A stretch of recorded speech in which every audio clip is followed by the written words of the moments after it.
Welcome, everybody. This is Anthony Rosa, and you are watching another edition on the Roundtable Remedies.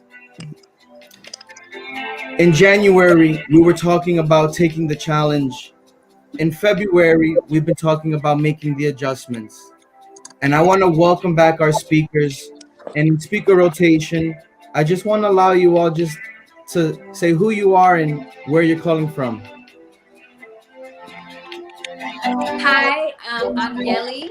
I'm calling from Sacramento, California, and I'm excited to be here.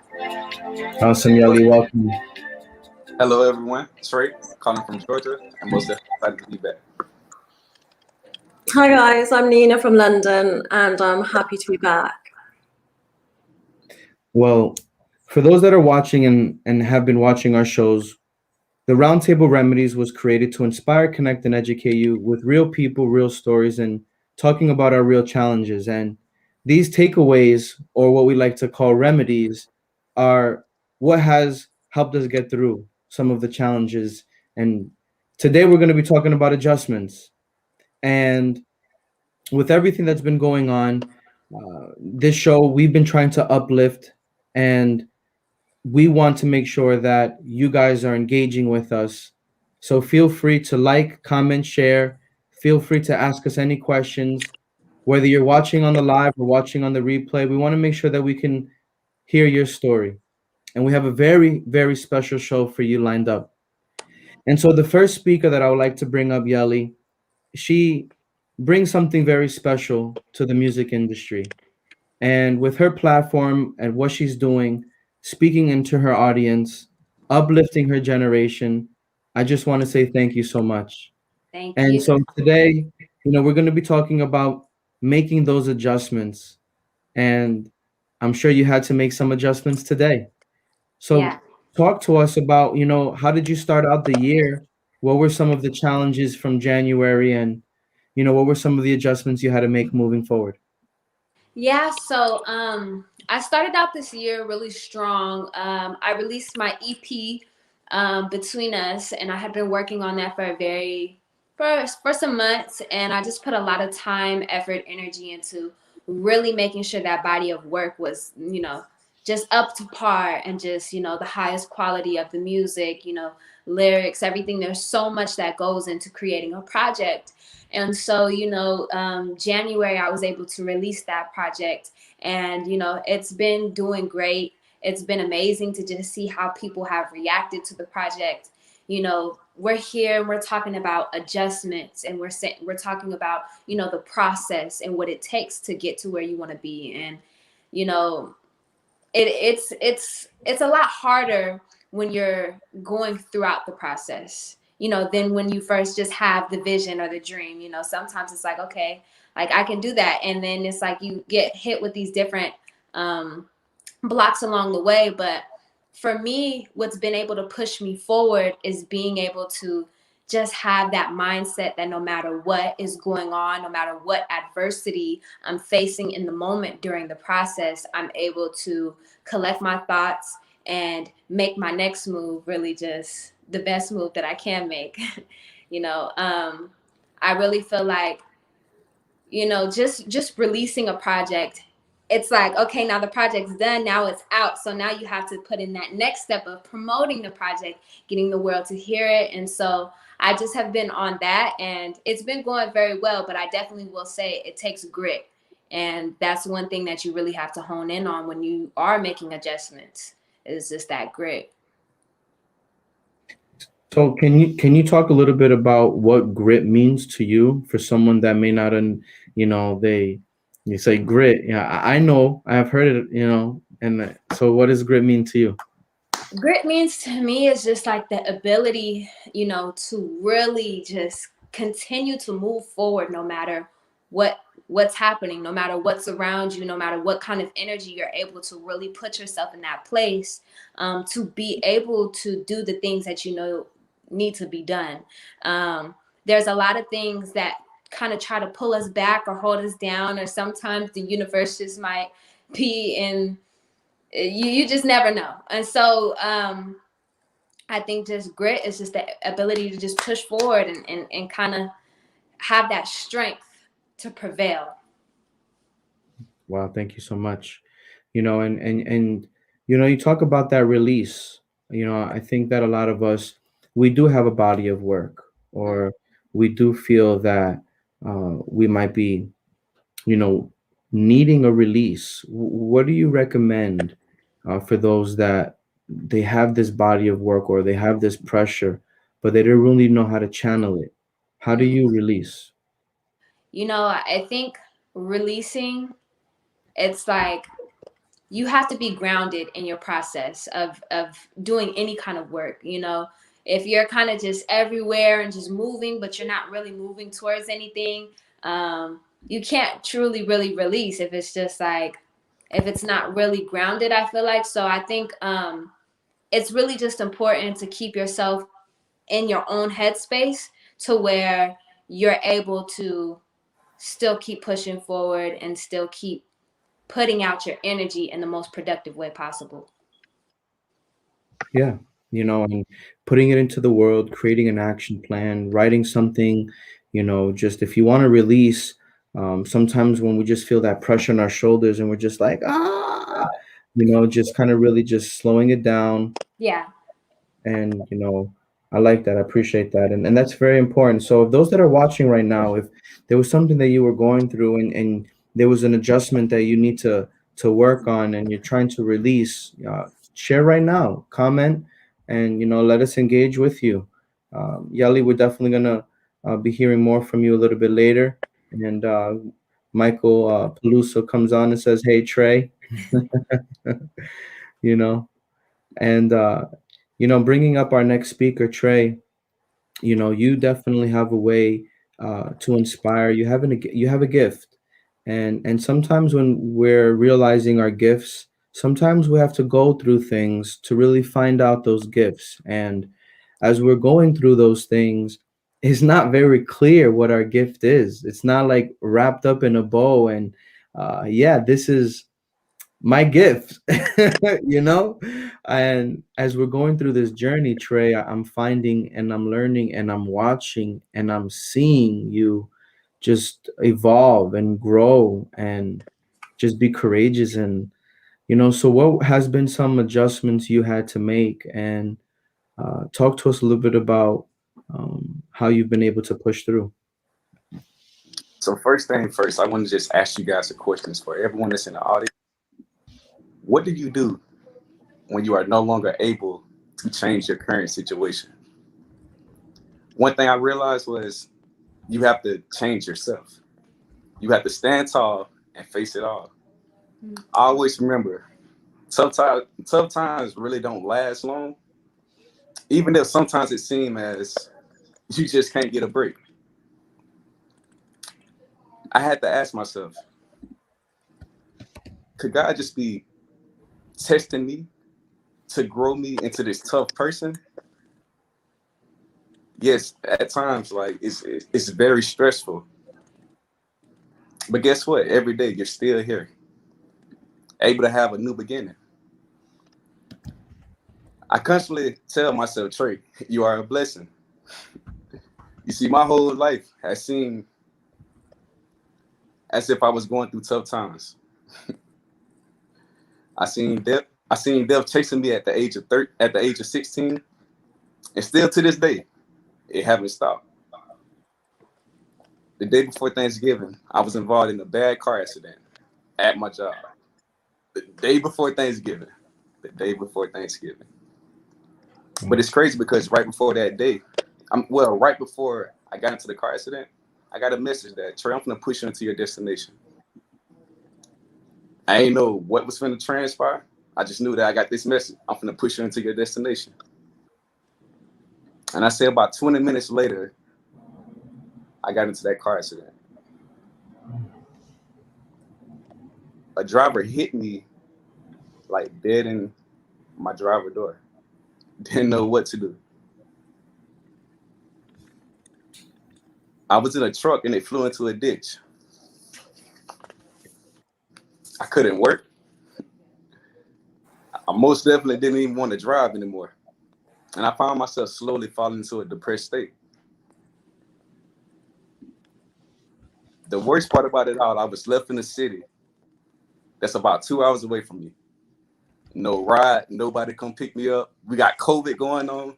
So therefore, after the hospital, after they treated me, they tested, just to make sure it wasn't anything too serious. I had to leave the hospital.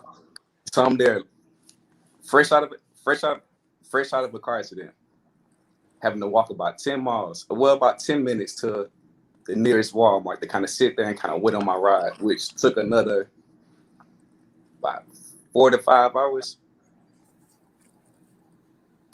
And at that point, I started questioning God. I started questioning, like, why me? But the message I got was adjust. You have two options when you're facing adversity. You're either going to allow it to break you or you're going to break through. So as I was walking to Walmart, I was just trying to, just think of something positive. Think about, how can I turn this negative situation into something that's going to be positive for not only myself, but for everyone else? And for me, it was really just writing my daily inspirational messages. Saying short inspirational videos, posting those on social media.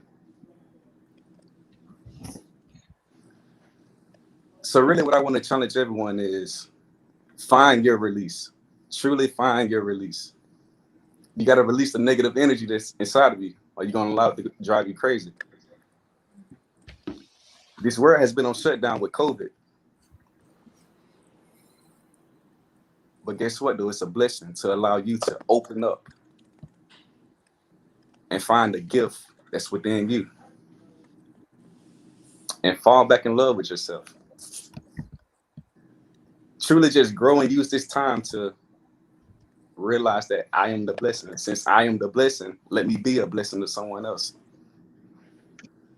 It's a ton of people out here that's going through trials, tribulations, going through it, not knowing what's going to be next. I was one of those persons, not knowing like what's going to be my next step. I'm not working. It seemed like I don't even have people around me. But guess what? I found the strength within to realize that I am a blessing. And so therefore, once you realize that you are a blessing, let's start being that blessing. Because I always remember that, dark times, it don't last forever. And you got to go through the darkness in order to get to the light. There's no way you can get straight to the light without going through something. So with that being said, I just want to leave it off on this. This is the perfect time to become the best version of yourself. Now climb that hump. It may be tough, but get over the hump. Climb it. Win the day, because you are a winner. Simply, you're a winner. So therefore, win today and become that unbreakable force. And it's a great day to win. That's all I got to say. Ooh, it's about those small wins and taking it day by day, one step at a time. And I think that just sometimes we try to get too much done in one shot, and that's when sometimes we burn ourselves out, or we fail, or we trip over a pebble in the road and we give up because we just sometimes when the going gets hard, we fold. And we have to have a village. We have to have a people around us, that we could pour into each other and we could release, so Roundtable Remedies was really created again for these type of conversations to connect with you that are watching. And, these people here that are relating with you, they're going through what you're going through as well. And I want to thank you so much, Trey, for, talking about that. And, when you question why me, really think about it, and what are you going to do when your back is against the wall? Like they say, if it's too hot in the kitchen, stay out of the kitchen. But if I got to be in the kitchen, I got to get through the kitchen, then I'm going to get through the kitchen. There's no stopping that. And, we just got to keep fighting through, and if it's worth it to you. And so thank you so much. Nina, when we were introduced and we were talking about your story, and it was your first American debut here on the Round Table Remedies, talking about you know what you were going through and how you were able to push through and the adjustments you had to make. Yeah. So I want to welcome you back, Thanks and so much. And thank you you, know Trey. Thank you. Yeah, me again. this conversation, that we're going to talk about is very Yeah. sensitive for most, and it's not something that we talk about. So I just want to pour into you and pray for you, and we're here and we support you. And a lot of us have gone through some type of abuse, but we don't talk about it enough. And No. so here on the round table, you have a platform and your voice matters. So thank you so much. Talk to us a little bit about some of the adjustments you've been doing Yeah, after we saw you last, and tell us a little bit about your story, and sure. please start from the beginning. Yeah, sure. So after we spoke last time, I came to you and said, look, I'm not comfortable about talking about some abuse. And I realized I was carrying around this dark, dirty secret, taking the onus upon myself as though I was the cause of something. And my life has been very traumatic. When Trey was talking, I was thinking to myself along, yeah, you do go through the darkness and then you do realize your purpose. And I've now got to that stage. And in the last, I would say 2 or 3 months, I've grown so hugely that it scares me sometimes. But I've also learned to love myself so much more. And that self-love kicks in when you understand that nothing's really ever your fault. But I was brought up in an Indian family, as I said last time, and daughters were not wanted. The girls are just not wanted in my culture. So if they have not got rid of you during pregnancy, then you're really in for a bit of a tough life. And one of my youngest memories, my aunt told me that I was left in my pushchair, unfed, and they would come and visit me when my mother had had me, but nobody was allowed to lift me up out of the pushchair, and I would just cry. And then I think eventually, after a few days, I stopped because I realised nobody was going to feed me or change my nappy. So you just sort of, again, adjust to situations, and then I would wander around the garden looking for food, not knowing the difference between soil and what grows in it. So I was really quite neglected as a child. But the troubles really started when I got to 6 and I was kept in my room. I was summoned to come out when I was needed. So if something needed cooking or cleaning, they would shout out and I would come. And I have really vivid memories of everybody sitting around when guests would come in. I would literally press my ear against my bedroom door and listen and almost close my eyes and just pretend I was also greeting all of the guests. But I knew I would see the guests because my mother would call me when something needed cooking or they'd left and things needed clearing up.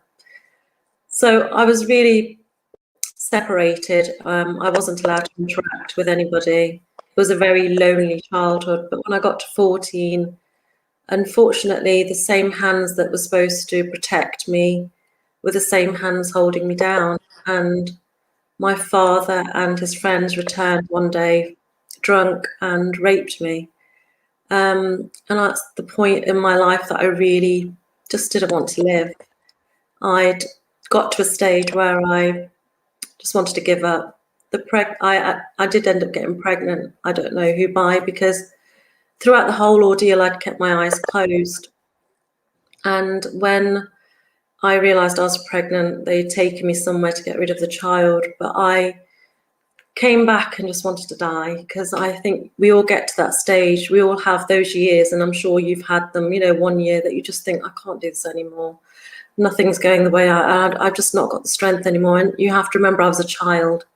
I was barely 50. Well, I was 15, and I was coming up to 15, and it was just a terrible time. And nobody noticed at school that I was losing weight and wanting to give up. And nobody really ever saw me. I was always that invisible person walking around. And then I got to 17 and I had an arranged marriage. But this is the thing, everybody was having arranged marriages at 17, so it was normal. over then. But the people the man that I married, the boy that I married, I should say, was the son of one of the abusers.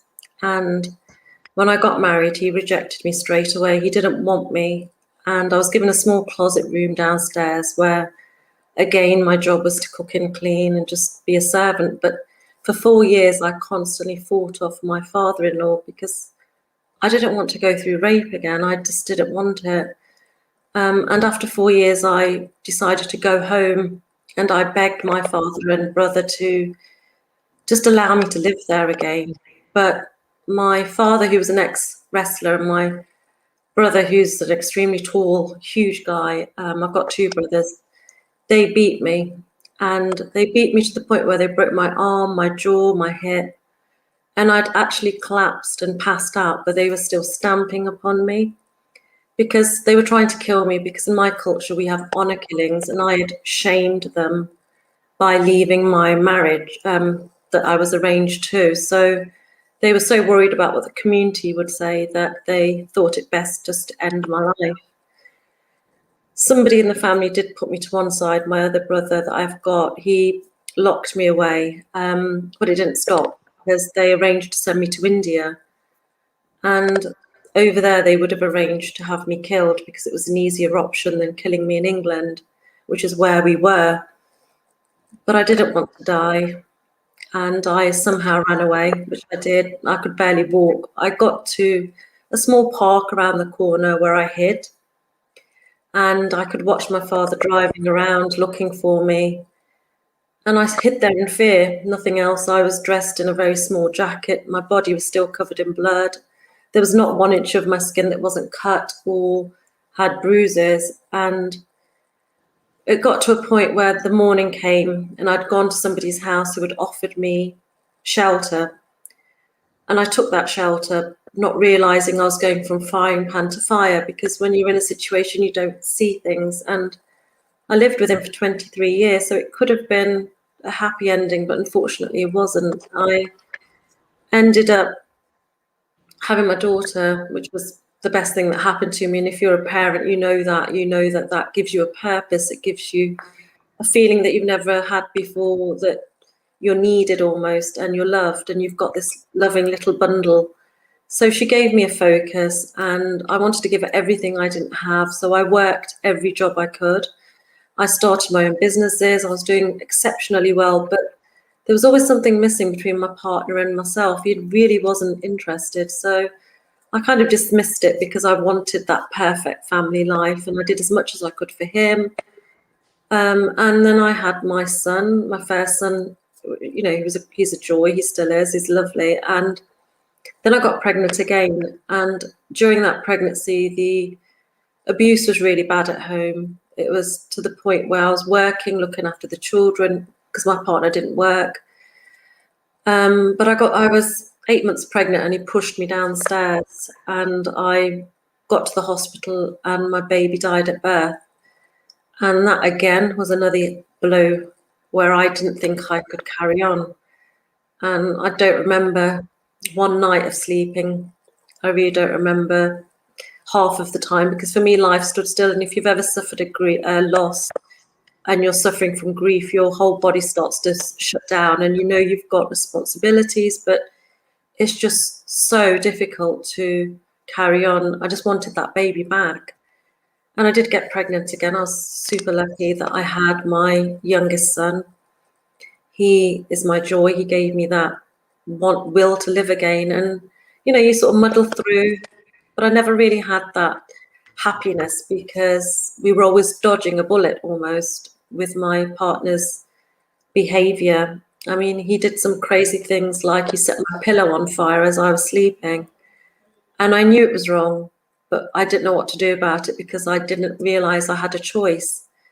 And I just would make excuses, because we do make excuses when someone treats you badly. You make excuses for them. I didn't have any family. I didn't have any friends because I was captured in this bubble that I had to do what he did, you know, what he said I could and couldn't do. I was watched on CCTV.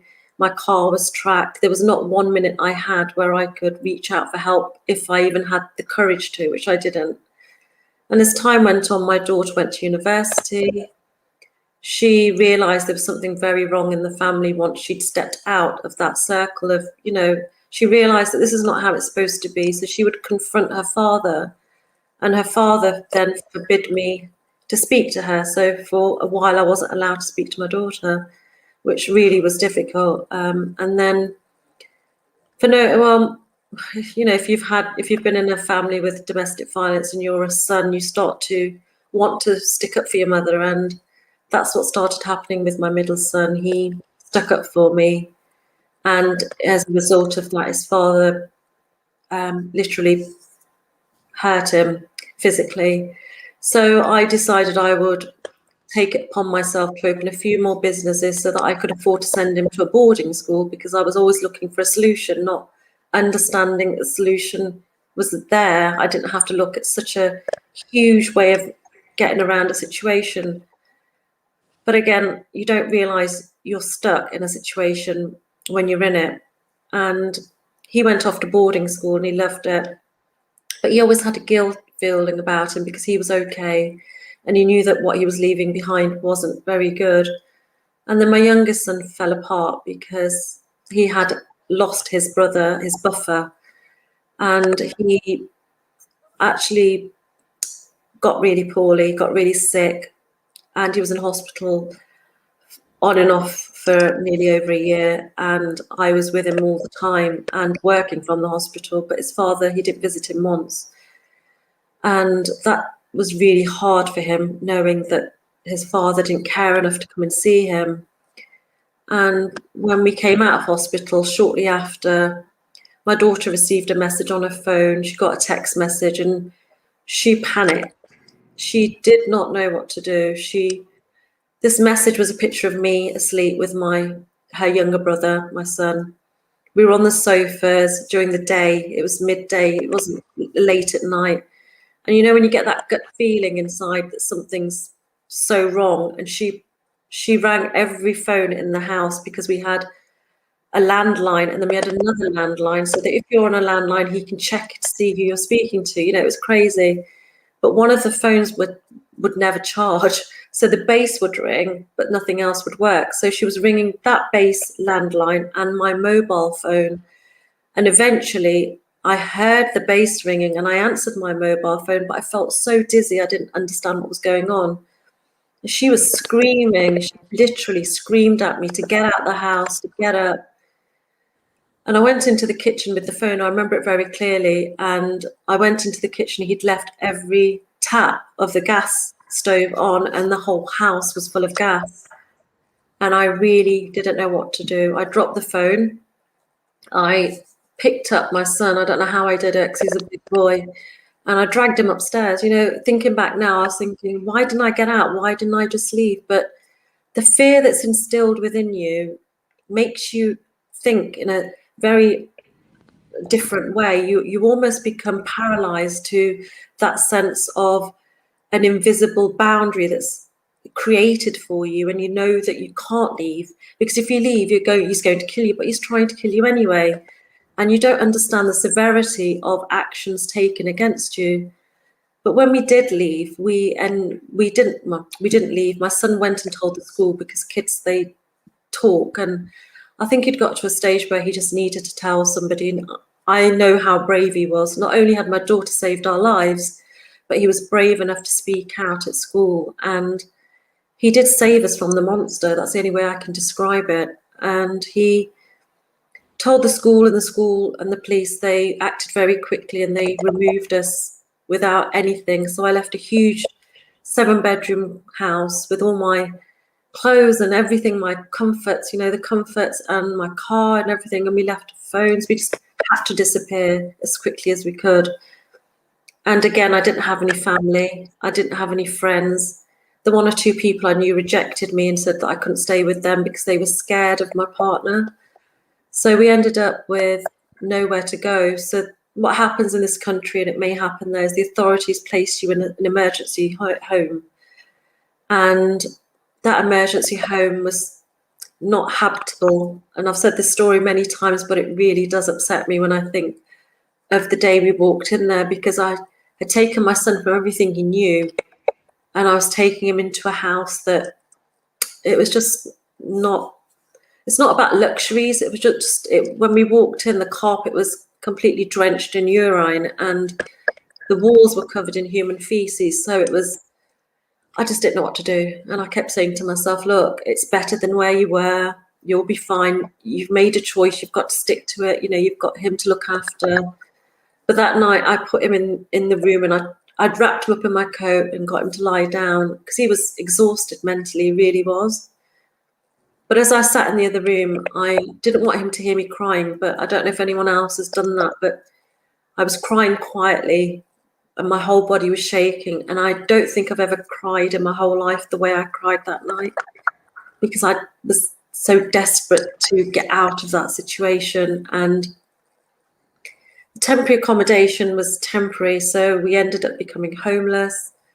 And somebody, I do believe in angels, I've said this before, and somebody took us in and she said, look, my home is empty, you can stay. My children, I've gone to university, college as you call it, so please let him stay here, because he was going to school not washed, because we didn't have money for the electricity, we didn't have money for the water. So we were just living in this home that was, we had nothing really. And I, living with her, I cleaned people's houses, I cleaned people's offices, I did some paperwork, and if you needed a nanny, I would do it. If you needed anything, doing a business plan, I would do it. I had no self-morals in this respect of, I can't do that, it's beneath me. I took every job, and I would take sometimes 5 or 6 jobs a day just to try and save enough money so that we could move out of her home. And I'd written down every day that I was there, and I know I was there for a whole 30 days. And eventually we did move to an amazing house. It was gorgeous. It was in the middle of nowhere. I felt safe. But you see, it's talking about adjustment. And at that point, my son was diagnosed with adjustment disorder, which means you go from one extreme to another. And he did try to take his life, and he fell into a depressive state.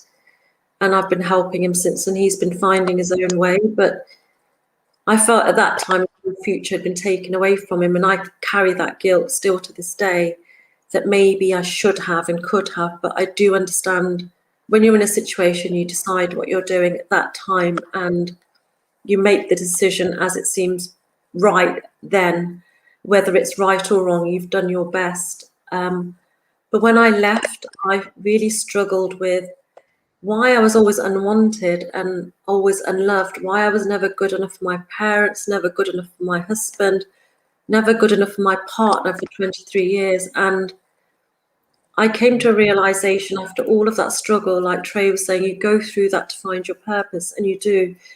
I realized not long ago, actually, within the last year, I would say, that I had to go through all of those things so that one day I'd be strong enough to tell my story. I would break the silence for other people then to have a voice, for the ones that are stuck and don't know what to do, and the ones that don't feel loved, because now I have this overwhelming self-love for me, and I want to give that love. And if you know me in the room, and you do know me quite well, but I just want to love everyone. I want to hug everyone and make them feel like they're good enough. And if anyone's told them they're not good enough, then that's not true. Through my eyes, I see them for who they are, and I see the beauty in them. And also, I don't want to help them out of their darkness. I want to shine a light so that they can find their way, because they have to go through that struggle. And the struggle isn't beautiful, as Trey was describing. It's not a beautiful thing. It's disgusting. It's ugly. It's heartbreaking. It's, you know, it's desperate, but you have to go through that to get to the other side. And then life does become beautiful. And freedom is a luxury. To be free is, I can't describe it. I know that I'm breaking a lot of codes of conduct, because in my culture, we shouldn't speak out. But you see, honor killings are not just held in India or the United Kingdom. There have been honor killings in the United States, and I can tell you, you know, last July in Texas, a man shot both of his daughters because he thought one of them was speaking to somebody out of their cultural boundaries. And it's not religion. A lot of people make the mistake of thinking it's religious, but it's not. it's a cultural boundary that they've brought with them from wherever they lived, and they think that they're still supposed to impose these cultural boundaries. And I want to say lastly that time doesn't change. My father has not long come out of prison, and I don't tell many people this, but he had a daughter out of wedlock that I found out about in 2015 when I left. And the police wanted to find me, and I didn't understand why they were after me because I'd been helped by them to leave. And they explained to me they needed to find me to ask me about my father. And I explained that I've on the run from my father, that if he knew where I was, he would kill me. And they said that unfortunately he'd had a daughter with somebody out of wedlock, and he'd abducted her and taken her to 2 or 3 different countries. And then he ended up in India with her, and they've never found this 6-year-old daughter. And my heart sank. It really did, because I was 21 when I was beaten. And then I felt so responsible for this 6-year-old that maybe if I'd spoken out then, that my father may have been, punished for his wrongdoings, and my brother too, and they would understand that their actions were wrong. And how does anybody know that they're wrong unless we speak out? Maybe if we speak out, they'll understand themselves that what they're doing isn't right. But if there's never a punishment to fit the crime, then we're allowing that, and we're saying it's okay to do these things, and it really isn't. So they never found that girl, and he's just come out of prison because without a body, they can't charge him for murder. But I know that could have been me, and it would have been me had I not had the courage to try to get away. And how many more times will it happen? Or how many times will he speak to somebody and say that this is the right thing to do? And the saddest thing is the community welcomed him back. If I was to go to my old local temple, they would ask me to leave because I stepped out of the circle, and yet they're welcoming. So it's not just one person, it's a whole lot of people that we need to advise and somehow educate that killing somebody else and taking somebody else's life because of the sex that they're born or their choices because they're not agreeing with you are not reason enough to kill them. And, I do believe I've survived death so many times for a reason. I believe I was supposed to have my children, that they will carry a message themselves, but also that I was supposed to be the voice of the people that have died or the people that are at a risk, that I was supposed to break that silence for the people that are still sitting at home scared to say, I'm not happy and I'm being treated by somebody who's narcissistic and I'm watched every 2 minutes, and to say to them, look, get out, be brave, walk away, because I've gone through all these things and I've been able to do it. And it's not because I was brave, it's because a choice was made for me. But you can make that choice yourselves. So make the choice to leave. Don't stay within a situation where your life is at risk or your children's lives at risk.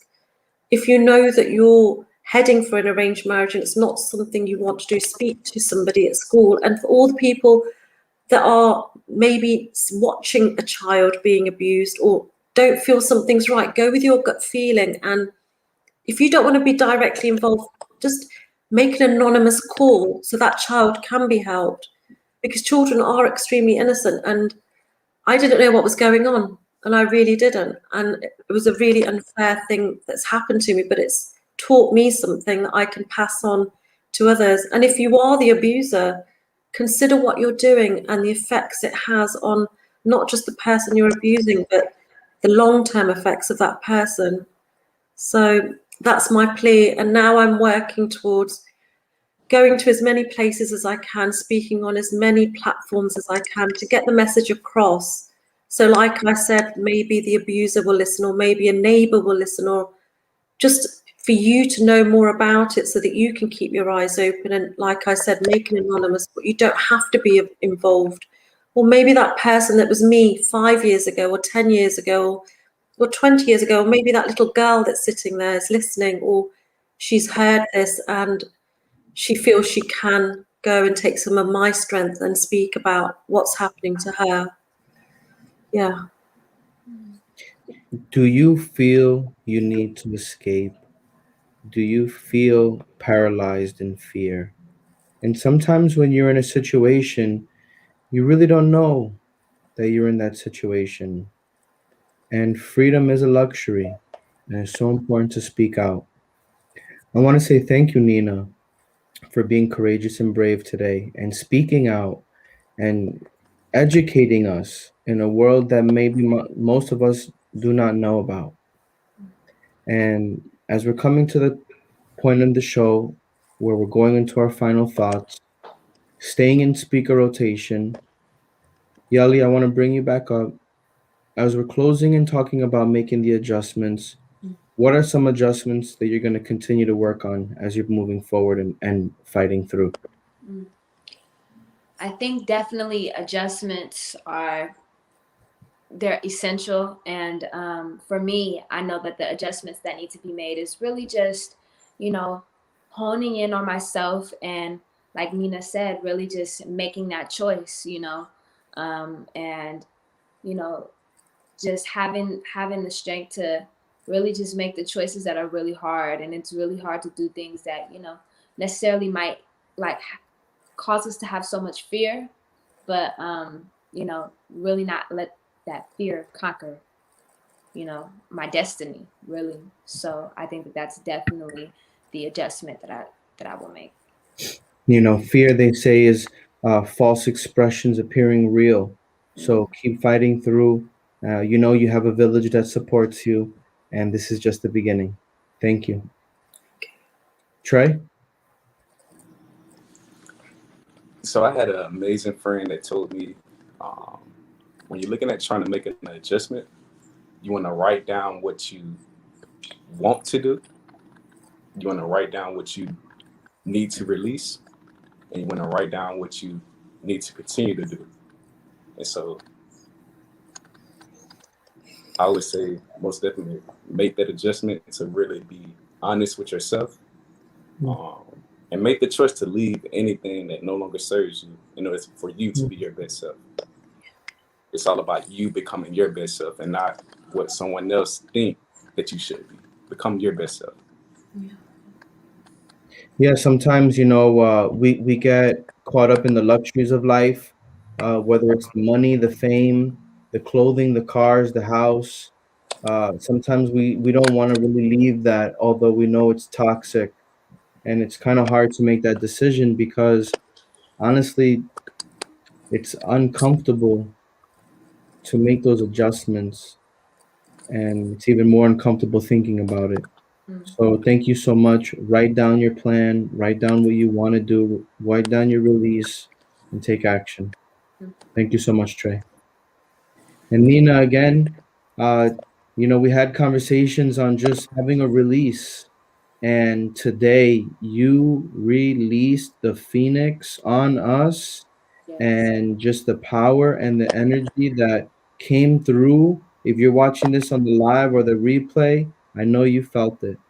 And so, Nina, in the conversation of adjustments, which you know very well, how are you committed to moving forward? Yeah. Take a Sorry. moment. Take a moment. You can release. What are you feeling right now?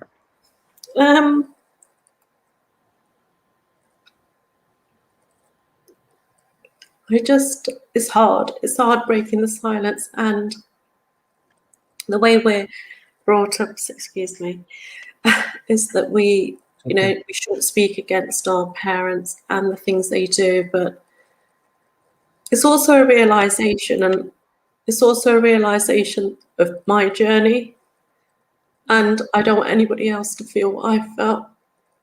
I really don't. So I'm going to do everything I can to help that child, that woman, anybody that's suffering. I'm going to do everything I can to get the voice across for them. Yeah. I appreciate you for that. Absolutely. Well, guys, Thank you. Very strong. we're a family here. We push through it. We release. And as a quote of the show, we have from Romans chapter 12, verse 2. Do not be conformed to this world, but be transformed by the renewal of your mind, that by testing you may discern what is the will of God, what is good and acceptable and perfect. Again, you are watching another show on the Roundtable Remedies. I'm your host, Anthony Rosa, Mr. Remedy. Thank you so much to our speakers today. Go in grace, go in peace. We'll see you soon.